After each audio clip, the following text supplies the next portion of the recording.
ಐಪಿಎಲ್ಗೆ ಅಂಬೆಗಾಲಿಟ್ಟು ಬಂದ ವರ್ಷವೇ champion ಪಟ್ಟಕ್ಕೇರಿದ Gujarat Titans ಈ ಸೀಸನ್ನಲ್ಲಿ one of the most dangerous team.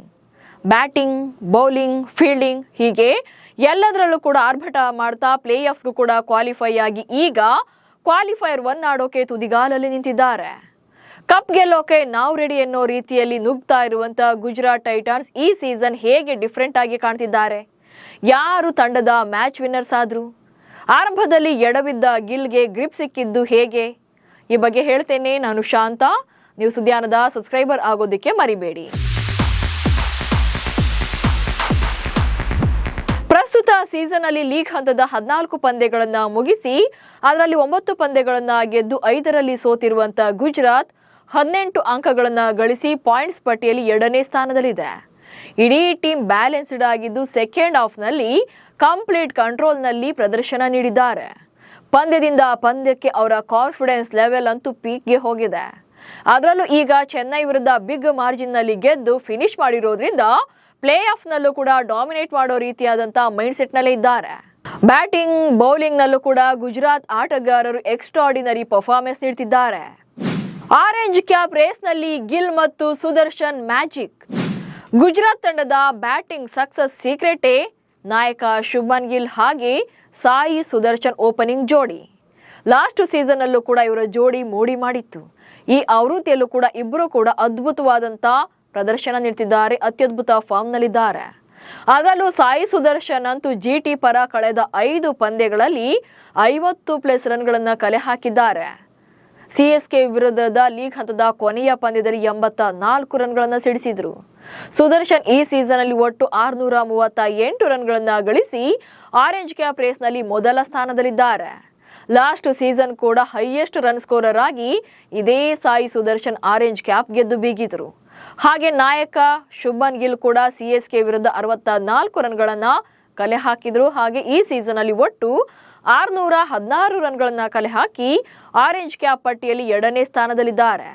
So ಅಲ್ಲಿಗೆ ಇಬ್ಬರು ಕೂಡ ಒಬ್ಬರನ್ನೊಬ್ಬರು ಮ್ಯಾಚ್ ಮಾಡಿಕೊಂಡು ರನ್ಗಳನ್ನು ಸ್ಕೋರ್ ಮಾಡ್ತಾ ಬಂದಿದ್ದಾರೆ. ಇವರಿಬ್ಬರ ಪಾರ್ಟ್ನರ್ಶಿಪ್ಪೇ ಗುಜರಾತ್ಗೆ ಆನೆ ಬಲವಾಗಿದೆ. ಹಾಗೆ ಆ ನಂತರದಲ್ಲಿ ಬರುವಂತ ಜೋಸ್ ಬಟ್ಲರ್, ವಾಷಿಂಗ್ಟನ್ ಸುಂದರ್ ಕೂಡ ಮ್ಯಾಚ್ ವಿನ್ನಿಂಗ್ ಇನ್ನಿಂಗ್ಸ್ ಅನ್ನು ಆಡಿ ಸಪೋರ್ಟ್ ಮಾಡಿದ್ದಾರೆ. ಹಾಗೆ ಈ ಸೀಸನ್ ಅಲ್ಲೇ ಒಟ್ಟು 6 ಸಲ 200+ ರನ್ಗಳನ್ನು ಸ್ಕೋರ್ ಮಾಡಿ ತಮ್ಮ ಬ್ಯಾಟಿಂಗ್ ಯೂನಿಟ್ ಎಷ್ಟೊಂದು ಸ್ಟ್ರಾಂಗ್ ಇದೆ ಅನ್ನೋದನ್ನು ಕೂಡ ಪ್ರೂವ್ ಮಾಡಿದ್ದಾರೆ. ಇದರ ಜೊತೆಗೆ ಜಿಟಿಗೆ ಅತಿ ದೊಡ್ಡ ಅಸ್ತ್ರವಾಗಿರುವಂತದ್ದು ಬೌಲಿಂಗ್ ವಿಭಾಗ. ಬೌಲಿಂಗ್ ನಲ್ಲಿ ರಬಾಡಾ, ಸಿರಾಜ್ ಸಿಡಿಲು, ಹೋಲ್ಡರ್, ರಶೀದ್ ಗುಡುಗು. ಆಕ್ಚುಲಿ ಗುಜರಾತ್ ತಂಡದಲ್ಲಿ ಬ್ಯಾಟಿಂಗ್ ಗಿಂತ ಬೌಲಿಂಗ್ ಸಿಕ್ಕಾಪಟ್ಟೆ ಸ್ಟ್ರಾಂಗ್ ಆಗಿದೆ. ವರ್ಲ್ಡ್ ಕ್ಲಾಸ್ ಬೌಲರ್ಗಳ ದಂಡೇ ಇದೆ. Mohammed Siraj, Kagiso Rabada, Jason Holder ಹಾಗೆ Rashid Khan most dangerous combination. ಇವರ ಜೊತೆಗೆ ಕನ್ನಡಿಗ ಪ್ರಸಿದ್ಧ ಕೃಷ್ಣ ಕೂಡ ಡೇಂಜರಸ್ ಬೌಲರ್ ಆಗಿದ್ದಾರೆ.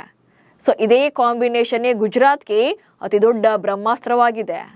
ಗುಜರಾತ್ ತಂಡಕ್ಕೆ ಮೇನ್ ವಿಕೆಟ್ ಟೇಕರ್ ಆಗಿರುವಂತಹ ಕಗಿಸೋ ರಬಾಡಾ ಈ ಸೀಸನ್ ನಲ್ಲಿ 24 ವಿಕೆಟ್ಗಳನ್ನು ಆಲ್ರೆಡಿ ತೆಗೆದಿದ್ದಾರೆ. ಜೊತೆಗೆ ಪರ್ಪಲ್ ಕ್ಯಾಪ್ ಪಟ್ಟಿಯಲ್ಲಿ ಭುವನೇಶ್ವರ್ ಕುಮಾರ್ ಜೊತೆ ಜಂಟಿ ಮೊದಲ ಸ್ಥಾನದಲ್ಲಿದ್ದಾರೆ. ಇನ್ನು Mohammed Siraj power play specialist. ಈಗಾಗಲೇ 17 ವಿಕೆಟ್ಗಳನ್ನು ಪಡೆದು ಅತಿ ಹೆಚ್ಚು ವಿಕೆಟ್ ಪಡೆದವರ ಪಟ್ಟಿಯಲ್ಲಿ 7ನೇ ಸ್ಥಾನದಲ್ಲಿದ್ದಾರೆ. ಒಂದ್ ಕಡೆ ಬ್ಯಾಟಿಂಗ್ ನಲ್ಲಿ ಶುಭ್ಮನ್ ಗಿಲ್ ಹಾಗೆ ಸಾಯಿ ಸುದರ್ಶನ್ ಟಾಪ್ 2 ನಲ್ಲಿದ್ರೆ, ಜೊತೆಗೆ ಅತಿ ಹೆಚ್ಚು ಡಾಟ್ ಬಾಲ್ಗಳನ್ನು ಹಾಕಿದವರ ಲಿಸ್ಟ್ ನಲ್ಲಿ ಇದೇ ಕಗಿಸೋ ರಬಾಡಾ ಹಾಗೆ ಮೊಹಮ್ಮದ್ ಸಿರಾಜ್ ಇದ್ದಾರೆ. ಸೊ ಇಲ್ಲೇ ಗೊತ್ತಾಗ್ತಿದೆ ಬ್ಯಾಟಿಂಗ್ ಹಾಗೆ ಬೌಲಿಂಗ್ ವಿಭಾಗ ಎಷ್ಟು ಸ್ಟ್ರಾಂಗ್ ಇದೆ ಅನ್ನೋದು. ಇನ್ನು ಸಿಎಸ್ಕೆ ವಿರುದ್ಧದ ಪಂದ್ಯದಲ್ಲಿ ಕೇವಲ 26 ರನ್ಗಳನ್ನು ನೀಡಿ ಸಿರಾಜ್ 3 ಪ್ರಮುಖ ವಿಕೆಟ್ ಅನ್ನ ಪಡೆದು ಪ್ಲೇಯರ್ ಆಫ್ ದಿ ಮ್ಯಾಚ್ ಪ್ರಶಸ್ತಿಯನ್ನು ಕೂಡ ಪಡೆದಿದ್ರು. ಇನ್ನು ವೆಸ್ಟ್ ಇಂಡೀಸ್ನ ಅನುಭವಿ ಆಲ್ರೌಂಡರ್ ಆಗಿರುವಂತ ಜೇಸನ್ ಹೋಲ್ಡರ್ ಮಧ್ಯಮ ಹಾಗೆ ಡೆತ್ ಓವರ್ಗಳಲ್ಲಿ ತುಂಬಾ ಎಕನಾಮಿಕಲ್ ಆಗಿ ಬೌಲಿಂಗ್ ಮಾಡ್ತಾ ಇರುವಂತದ್ದು ಕೂಡ ಪ್ಲಸ್ ಪಾಯಿಂಟ್ ಆಗ್ತಿದೆ. ನಿಜ ಹೇಳಬೇಕು ಅಂತಂದ್ರೆ ಹೋಲ್ಡರ್ ಜಿಟಿಯ ಪ್ಲೇಯಿಂಗ್ 11 ಸೇರಿದ ಮೇಲೆ ಅಲ್ಲಿ ಹೊಸ ಕದರ್ ಸ್ಟಾರ್ಟ್ ಆಗಿದೆ. ಹೋಲ್ಡರ್ ಬಂದ ಮೇಲೆ ಗಿಲ್ಗೆ ಸಿಕ್ಕಿತು ಗ್ರಿಪ್. ಜೇಸನ್ ಹೋಲ್ಡರ್ ಈ ಸೀಸನ್ ಅಲ್ಲಿ ಗುಜರಾತ್ ಪರ ಆರಂಭದ ಪಂದ್ಯಗಳನ್ನು ಆಡಿರಲಿಲ್ಲ. ಫಸ್ಟ್ ಹಾಫ್ ಮುಗಿಯೋ ಹೊತ್ತಿಗೆ ಟೀಮ್ ಸೇರಿಕೊಂಡ ಹೋಲ್ಡರ್ ಜಿಟಿ ಪರ ಈ ಸೀಸನ್ ಅಲ್ಲಿ 8 ಪಂದ್ಯಗಳನ್ನು ಆಡಿದ್ದಾರೆ. ಕೇವಲ 28 ಓವರ್ಗಳನ್ನು ಬೌಲಿಂಗ್ ಮಾಡಿರುವಂತಹ ಹೋಲ್ಡರ್ 13 ವಿಕೆಟ್ಗಳನ್ನು ಕಬಳಿಸಿದ್ದಾರೆ. ಅದು ಕೂಡ 7.34ರ ಬೆಸ್ಟ್ ಎಕಾನಮಿ ರೇಟ್ನಲ್ಲಿ. ಅವರು ಪ್ಲೇಯಿಂಗ್ 11ಗೆ ಬಂದ ಬಳಿಕ ಗುಜರಾತ್ ಟೈಟನ್ಸ್ ತಂಡ ಆಡಿರುವಂತಹ 6 ಪಂದ್ಯಗಳಲ್ಲಿ 5ರಲ್ಲಿ ಗೆದ್ದು ಬೀಗಿದೆ. ಜೊತೆಗೆ ಪಾಯಿಂಟ್ಸ್ ಪಟ್ಟಿಯಲ್ಲೂ ಕೂಡ ಅಗ್ರಸ್ಥಾನದಲ್ಲಿ ತಮ್ಮ ಸ್ಥಾನವನ್ನು ಭದ್ರಪಡಿಸಿಕೊಳ್ಳೋಕೆ ಸಾಧ್ಯವಾಗಿದೆ. ಇನ್ನು ಕೆಳ ಕ್ರಮಾಂಕದಲ್ಲಿ ಹೋಲ್ಡರ್ ಬ್ಯಾಟಿಂಗ್ ಕೊಡುಗೆಯನ್ನು ಕೂಡ ನೀಡ್ತಾರೆ. ಈ ಸೀಸನ್ ಅಲ್ಲಿ 58 ರನ್ಸ್ ಕೂಡ ಅವರ ಬ್ಯಾಟಿಂಗ್ ನಲ್ಲಿ ಬಂದಿರುವಂತದ್ದು. ಹಾಗೆ ಫೀಲ್ಡಿಂಗ್ ನಲ್ಲೂ ಕೂಡ ಒನ್ ಆಫ್ ದಿ ಬೆಸ್ಟ್ ಹಾಗೆ ಸೇಫೆಸ್ಟ್ ಹ್ಯಾಂಡ್ ಆಗಿರುವಂತದ್ದು ಹೋಲ್ಡರ್. ಜೊತೆಗೆ ಫೀಲ್ಡಿಂಗ್ ಅಂತ ಬಂದಾಗ ಹೋಲ್ಡರ್ ಯಾವತ್ತಿದ್ರೂ ಕೂಡ ಬೆಸ್ಟ್ ಫೀಲ್ಡರ್ ಸಾಲಿನಲ್ಲಿ ನಿಲ್ತಾರೆ. ಪಂಜಾಬ್ ವಿರುದ್ಧ 24 ರನ್ಗಳನ್ನ ನೀಡಿ 4 ವಿಕೆಟ್ ಅನ್ನ ಪಡೆದಿದ್ದು ಈ ಸೀಸನ್ ನಲ್ಲಿ ಅವರ ಬೆಸ್ಟ್ ಸ್ಪೆಲ್ ಆಗಿದೆ. ಇನ್ನು RCB ವಿರುದ್ಧ ಕೂಡ 29 ರನ್ಗಳನ್ನ ನೀಡಿ 2 ವಿಕೆಟ್ ಅನ್ನ ತಗೊಂಡಿದ್ರು. ಜೊತೆಗೆ RCB ವಿರುದ್ಧದ ಮ್ಯಾಚ್ ಅಲ್ಲಿ 3 ಕ್ಯಾಚ್ ಗಳನ್ನು ಕೂಡ ಹಿಡಿದಿದ್ರು. ಆಲ್ರೆಡಿ 2 ಬಾರಿ ಈ ಸೀಸನ್ ಅಲ್ಲಿ ಪಂದ್ಯ ಶ್ರೇಷ್ಠ ಪ್ರಶಸ್ತಿ ಕೂಡ ಪಡ್ಕೊಂಡಿದ್ದಾರೆ.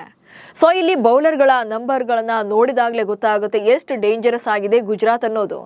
ಅಂಡ್ ಇಲ್ಲಿ ಇನ್ನೊಂದು ಮೋಸ್ಟ್ ಇಂಪಾರ್ಟೆಂಟ್ ಅಂದ್ರೆ ಈ ಸೀಸನ್ ನಲ್ಲಿ 5 ಬಾರಿ ಎದುರಾಳಿ ತಂಡವನ್ನ ಆಲ್ ಔಟ್ ಮಾಡಿರುವಂತದ್ದು. ಈ ಲಿಸ್ಟ್ ನಲ್ಲಿ RCB ಕೂಡ ಇದೆ. ಸೊ ಯಾವೆಲ್ಲ ತಂಡಗಳನ್ನ ಆಲ್ ಔಟ್ ಮಾಡಿ ಜಯ ಸಾಧಿಸಿದ್ದಾರೆ ಅನ್ನೋದನ್ನ ನೋಡ್ತಾ ಹೋಗೋಣ. ಮೊದಲನೇದಾಗಿ ಏಪ್ರಿಲ್ 27ರಂದು ಕೋಲ್ಕತ್ತಾ ವಿರುದ್ಧದ ಮ್ಯಾಚ್ ಅಲ್ಲಿ ಕೋಲ್ಕತ್ತಾ ತಂಡವನ್ನ 180 ರನ್ಗಳಿಗೆ ಆಲ್ ಔಟ್ ಮಾಡಿದ್ರು. ಅದು 20 ಓವರ್ಗಳಲ್ಲಿ ಅಂದ್ರೆ ಕೊನೆಯ ಎಸೆತದಲ್ಲಿ ಕೊನೆಯ ವಿಕೆಟ್ ಅನ್ನ ತೆಗೆಯೋ ಮೂಲಕ 20 ಓವರ್ಗಳಲ್ಲಿ ಆಲ್ ಔಟ್ ಮಾಡೋ ಮೂಲಕ 180 ರನ್ಗಳಿಗೆ ಕೋಲ್ಕತ್ತಾವನ್ನ ಕಂಟ್ರೋಲ್ ಮಾಡಿದ್ರು. ಆನಂತರ ಏಪ್ರಿಲ್ 30ರಂದು ಬೆಂಗಳೂರಲ್ಲೇ 155 ರನ್ಗಳಿಗೆ ರಾಯಲ್ ಚಾಲೆಂಜರ್ಸ್ ಬೆಂಗಳೂರು ತಂಡವನ್ನ ಆಲ್ ಔಟ್ ಮಾಡಿದ್ರು 19.2 ಓವರ್ಗಳಲ್ಲೇ. ಸೊ ಇನ್ನೂ 4 ಬಾಲ್ ಇದ್ದಾಗಲೇ RCB ತಂಡ 155 ರನ್ಗಳಿಗೆ ಆಲ್ ಔಟ್ ಆಗಿತ್ತು.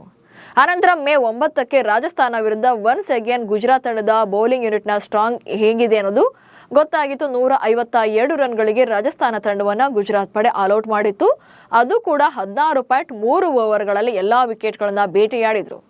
ಆನಂತರ ಮೇ 12ರಂದು ಹೈದರಾಬಾದ್ ವಿರುದ್ಧ ಸೊ IPL ನಲ್ಲಿ ಒನ್ ಆಫ್ ದಿ ಮೋಸ್ಟ್ ಹಾಗೆ ಡೇಂಜರಸ್ ಬ್ಯಾಟಿಂಗ್ ಲೈನಪ್ ಇರುವಂತ ತಂಡ ಅಂದ್ರೆ ಅದು ಹೈದರಾಬಾದ್. ಎಲ್ಲರೂ ಕೂಡ ಸ್ಫೋಟಕ ಬ್ಯಾಟರ್ಗಳೇ. ಇಂಥ ಹೈದರಾಬಾದ್ ತಂಡವನ್ನ ಕೇವಲ 86 ರನ್ಗಳಿಗೆ ಆಲ್ ಔಟ್ ಮಾಡಿದ್ದು ಇದೇ ಗುಜರಾತ್ ತಂಡ. ಅದು ಕೂಡ 14.5 ಓವರ್ಗಳಲ್ಲಿ. ಇನ್ನು ಮೇ 21ರಂದು ಅಂದ್ರೆ ತಮ್ಮ ಲೀಗ್ ಹಂತದ ಕೊನೆಯ ಮ್ಯಾಚ್ ಅಲ್ಲಿ ಚೆನ್ನೈ ವಿರುದ್ಧದ ಕೂಡ ಅವ್ರದ್ದು ಬೆಸ್ಟ್ ಸ್ಪೆಲ್ ಬರುತ್ತೆ ಬೌಲರ್ಗಳ ಕಡೆಯಿಂದ. ಸೊ 140 ರನ್ಗಳಿಗೆ ಆಲ್ ಔಟ್ ಮಾಡುವಂಥದ್ದು ಚೆನ್ನೈ ತಂಡವನ್ನ. ಅದು ಕೂಡ 12.4 ಓವರ್ಗಳಲ್ಲೇ. ಹೀಗೆ 5 ಬಾರಿ ಆಪೋಸಿಟ್ ಟೀಮ್ನ ಗುಜರಾತ್ ತಂಡ ಆಲ್ ಔಟ್ ಮಾಡಿದೆ ಈ ಸೀಸನ್ ಅಲ್ಲಿ. ಅಂಡ್ ಈ 5 ಪಂದ್ಯಗಳನ್ನು ಕೂಡ ಗುಜರಾತ್ ತಂಡವೇ ಗೆದ್ದಿರುವಂಥದ್ದು. ಸೊ ಇಲ್ಲೇ ಗೊತ್ತಾಗ್ತಾ ಇದೆ ಇವರ ಬೌಲಿಂಗ್ ಲೈನಪ್ ಎಷ್ಟು ಸ್ಟ್ರಾಂಗ್ ಇದೆ ಅನ್ನೋದು. ಇನ್ನು ವಿಶ್ವದ ಶ್ರೇಷ್ಠ ಸ್ಪಿನ್ನರ್ ಆಗಿರುವಂತ ರಶೀದ್ ಖಾನ್ ಗುಜರಾತ್ ಪರ ಮಧ್ಯಮ ಓವರ್ಗಳಲ್ಲಿ ರನ್ ವೇಗಕ್ಕೆ ಕಡಿವಾಣ ಹಾಕ್ತಾರೆ.